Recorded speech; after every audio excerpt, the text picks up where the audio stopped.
Let me say something that's quite controversial. Some of you are not failing because you're lazy. You are failing because you are too tense.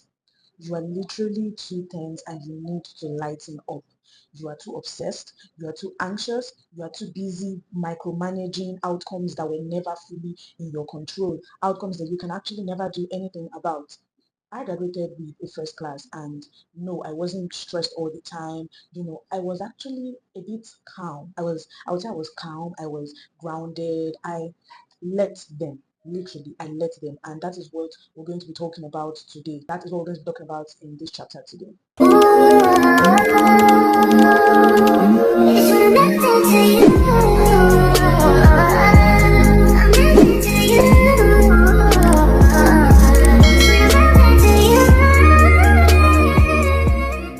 Hi, my name is Blossom, and I'm here to make sure that you never settle for a life that is less than the life that you deserve. This is part 5 of my How I Graduated with the First Class series, and today we're going to be talking about something that sounds different, doesn't even sound related to the topic, but it's very important because it's actually one of the most dangerous mindset shifts and drifts that you can adopt as a high achieving woman or as a high achieving person. And this mindset shift is literally called let them. And that brings me to chapter 1, which is what let them actually means, and what it doesn't mean, because a lot of people do not understand what it means and they misunderstand it and they take it for what it is not. You've probably heard, Mel Robbins' let them theory, and if you haven't, I suggest you go watch her video because all credit to her. I just want to show you how it applies here. I need to clarify something immediately. When I say let them, I don't mean you doing the bare minimum. I don't mean, being unserious about your goals or for you to stop trying or for you to romanticize mediocrity. No, I don't mean any of that. Absolutely not. That is absolutely the last thing that I mean. What I mean is actually very different, and this is what I actually mean. I mean for you to work hard. I mean for you to show up, to do your absolute best. Like that is you releasing the obsession that is making you tense. There is a fine line between being intentional about your goals and being emotionally drained by them, or emotionally drained to them, or emotionally chained to them. And a lot of people, especially ambitious girlies, ambitious people, they cross that line, without even realizing it. They don't realize that it's turned their entire life to being chained to these particular goals. It is now the definition of who they are. And that leads me to chapter 2, which is about hard work and what hard work without peace will actually do to you, which is that it will burn you out. The truth that nobody tells you is that you can be disciplined and peaceful at the same time. They actually can go hand in hand. Like, I worked hard. I studied, like I showed up in every way that I could. I went the extra mile, like I think I spoke about in my last video, my discipline video beside it. If you not watch that, you can go back and watch it. But I refuse to let my goals steal my inner peace or my inner calm. There is actually research that backs this up. I can never say anything without mentioning research. There is research that backs it up, by the way. There's studies on performance psychology that consistently show that chronic stress impairs your memory, your focus, and your learning, while moderate calm improves long-term retention and decision making. There is research that backs that up. So when people, glorify constant pressure and panic as drive, they are actually sabotaging themselves, because I wasn't relaxed because, oh, I didn't care or something. No, I was relaxed because I trusted my efforts. So when you get to a point where you know the effort you're putting in, you know what you're doing for yourself, and you trust that effort, you're going to be good. That leads me to chapter 3, which is what let them actually is. And let them is self-trust, not indifference. This is where the mindset really, shifted for me. I reached a point where I would actually tell myself things like, I would tell myself, I have done everything within my power. I have done everything within my power, and I will leave it as that. And because of that, I expected good results because I knew that I had put in the effort that I needed to do. And this was not coming from a place of arrogance, it was coming from a place of alignment because I knew what I had done. And let me be actually clear, let them does not mean that you won't feel disappointed sometimes. No, no, no, because I think on this channel I've spoken about, drive and times when I was disappointed with my result, and that drove me to do better. Of course, I got sad when outcomes did not match my expectations because I'm human, but I did not let it disrupt my identity.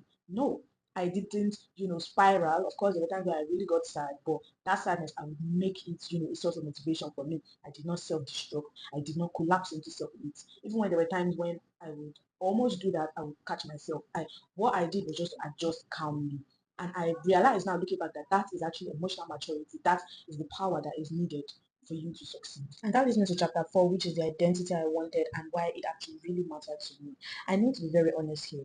Growing up, I admired a certain type of woman. The girl who was beautiful, intelligent, calm, living life and never frantic, never begging life to work for her or to work out for her. That was the type of woman I admired and the type of woman I always hoped I would be. Like the kind of woman who achieves things but is still heavily easygoing. And I remember thinking that is who I want to be. Sometimes I was even inspired by Wattpad characters or whatever, and I didn't want to be the burnt out genius. I didn't want to be the constantly anxious overachiever. I wanted to be the girl who wins quietly and lives fully, like that girl who you just never know how she gets so good in class, but she's good. And yeah, that meant I chased excellence, but made sure that my biggest goal was also making sure I lived my life. Like I laughed, I rested, I enjoyed my youth, still enjoying my youth, because success that costs you your peace, I believe that is not success anymore. Like it is a transaction that is ultimately too expensive. When you look back on it and you look at it, it doesn't benefit you in any way. That leads into chapter 5, which is why let them makes you more, effective. The irony is that when you stop obsessing over success and over, making it and succeeding, you start to think clearer, you start to, perform better, you start to retain information more effectively, you bounce back faster from setbacks that you may go through. You actually become dangerous, and in a good way, not in a criminal way, but in a good way. Like you're no longer desperate, you're no longer shaky, you are grounded in yourself and in who you are. And women that are grounded, people that are grounded, they don't crumble under pressure easily. Like pressure is going to come, but they don't crumble over it. They adapt, they recalibrate, and they make sure that they still win at the end of the day. And I knew that was the kind of woman that I wanted to be, and it became a goal of mine. And that leads me to chapter 6, which is a step-by-step process on how to actually apply this and to become the highest and best version of yourself. So what would I ask you to do this week or this next few days, step by step, that would help you to incorporate let them theory into your life? So the first step I would ask you to do is to define what your best is. Define it clearly. I'm not talking about perfection. I'm not talking about comparison. I'm talking about your best, like with the resources that you currently have. What is your best? Define that clearly. Then step 2 is to make sure you do the work fully, like study, prepare, show up. No shortcut of any kind, no self-betrayal of any kind. Just show up for yourself. And then step 3 is to release obsession. Once you've done your part, stop replaying outcomes in your head. That is not productivity, that is anxiety, and it's not good for you. It's always going to come back to bite you in the ass. That leads me to step 4, which is to expect results without anxiety. Confidence is quiet. Like it's quiet, it's not loud. So ensure that you trust your efforts. And that leads me to step 5, which is to make sure you live your life anyway.